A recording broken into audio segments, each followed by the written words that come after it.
This is the Lone Crater YouTube. We hope this video helps. You start by confirming your Sparking 0 model and ensuring it has enough power. This prevents interruptions.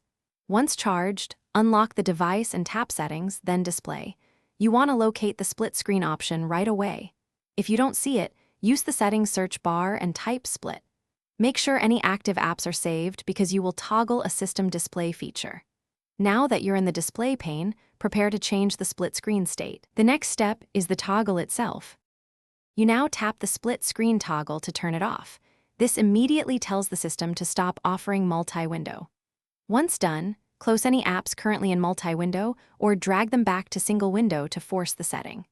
If the toggle is grayed out, go to Developer Options and ensure Force Activities to be resizable is off, then restart the user interface or reboot the device. Make sure to wait for the UI to relaunch, because the change needs that refresh to take effect. You finish by opening a regular app to confirm single window mode. The app should occupy the full screen. If you still see split behavior, perform a hard reboot. Hold power plus volume down for 10 seconds, then check again. Make sure your system firmware is up to date, because older builds can retain split screen bugs. If none of that works, reset display settings only. This preserves apps while reverting UI changes. Troubleshooting tip: backup settings before reset to avoid losing custom layouts. Thanks for watching. Consider subscribing if we helped you.